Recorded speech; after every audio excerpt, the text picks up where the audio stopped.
Hello everyone, this is Defense Politics Asia, and this is the summary for the day of 319 for 8th of January for the Ukraine war, or the special military operation in Ukraine that has stopped ceasing its fire.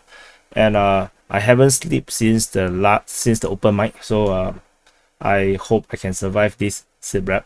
So anyway, let's start off with Ukrainian shooting down 3 Russian helicopters. So the Ukrainian military and the Air Force claim they shot down one Mi-24 and one Ka-52. Both are attack helicopters.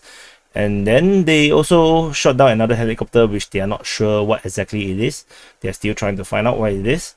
And moving on to the southern front. At the southern front, we have no updates, no information. And then over at the Zaporizhia line, we have a plane, the Sukhoi 25, getting shot down over Mykolaiv Pole, a Ukrainian Sukhoi 25, quite far from the front line. And at the very end of the line, at the Velikonovo Circle region, we have fighting reported at Neshkushny, with the Russian Defense Ministry saying that the Ukrainians attacked Nishkushny. And that's all from the Zaporizhia line, nothing much.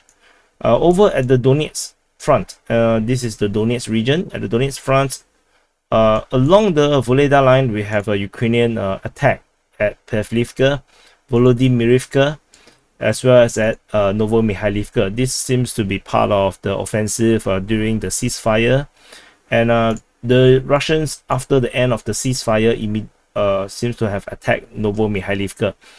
Or it might be because the Ukrainians attacked Novomikhailivka and then the Russians fired back, and then end up they said there's fighting reported there. So up to how you want to interpret the situation. Over at the Marinka region, there is fighting also reported at Marinka as well as at Boyeda. These are reported by the Ukrainian Defense Ministry. And there is fighting reported at Krasnohorivka as well. Same thing reported by the Ukrainian Defense Ministry. So they are accusing basically the Russians did not actually cease fire at all. Because basically every report is Russians attacking. So yes. Moving on to the Donetsk, the Pisky region in the northwestern part of Donetsk city. There is fighting reported at Pervomaisky, according to the Ukrainian Defense Ministry, as well as at Vodian. Yes, this information is actually corroborated by the, I think, if I'm not wrong, War Gonzo. I did not duplicate the information here. So that's all from the Pisky region. We have nothing on the New York front. We didn't have any information, and we are now into the Bakhmut front. The Bakhmut front, we have fighting reported at Klishevka in the southern part, and there is fighting reported at Opine. Ryba claims that there is still fighting in the Ukrainian fortified regions at Opine or Opinoye. That actually somewhat contradicts what Surya Maps reported yesterday. Which we, based on Surya Maps information, we declared the Opine has been captured. So the reasoning for this is also probably because this differentiation between where is Bakhmut and where is Opine might not be very, very clear. So this might be a reason, or it could be also be a reason that because maybe the Ukrainians are holding this position very well and the fighting is still on at Opine. So either way, this is this. We shall see whether the Russians are able to corroborate Surya Maps, or they will just make Surya Maps report fake news. So over at the Bakhmut city, there is sorry, this is the wrong icon. There's reinforcement over at the southeastern part of Bakhmut at the waste sorting plant. The Wagner private military contractors are deployed over there. There is fighting reported along Fedora Maximenka Street, with Ryba reporting that almost the entire street is under the control of the Wagner private military contractors. So that road is actually the very first road. Basically, is as good as the outskirts. So the Russians are still stuck in this outskirt region. Actually, I should draw this, maybe draw this like this, so to be a bit more accurate. Yeah, draw this like this. Yep. So there is also fighting reported being reported at Bakhmut by the Ukrainian Defense Ministry, and the Rybar reported that the Russians have finished their clearing operation around the gypsum plant. So I think it's probably around this area. So that's it. That's about it. Interestingly, in the northern part of Bakhmut city, we have Rybar reporting that Pidhorodne has been captured by the Russian forces. This comes after reports of fighting at Pidhorodne originally. So Rybar actually originally say that there is fighting at Pidhorodne, and they say that certain elements of the armed forces of Ukraine has been knocked out. After that, in their later report, they phrase it as establishing full control over Pidhorodne. So that's the small town being captured in the northeast part of Bakhmut. Over at Krasnohora, the information is that the Russian forces have reached Krasnohora. So probably, yesterday I mentioned that it's less than a kilometers. So maybe the Russians managed to penetrate that 1 kilometers and enter into the build-up area of Krasnohora. Krasnohora is a very small town. And then we have from Sanya, Florida. Sanya, from his sources, reported that Ukrainian forces have evacuated Krasnohora, and this is confirmed by his local sources and sources in the private military contractors Wagner, and the evacuation might also include Paraskovivka.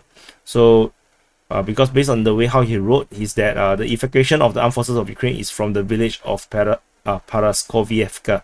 So not sure if it's a combined withdrawal, perhaps. So not looking good. Definitely, this is a very, very bad sign for the Ukrainian forces. Over at the Soledar region, most of Soledar has been captured by the Russian forces.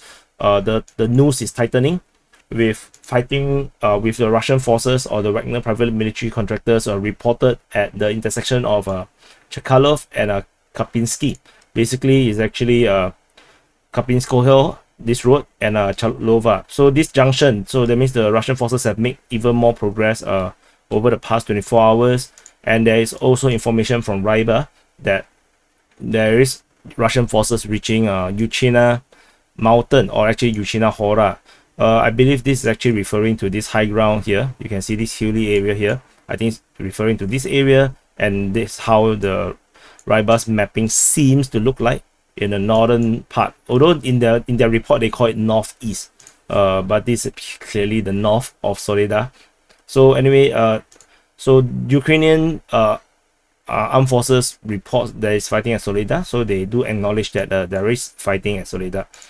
Otherwise, that's all from the Soledar and Bakhmut region. Moving on to Sivas front. At the Sivas front, there is fighting reported towards Rozdolivka, according to Wolgonzo and Russisch army.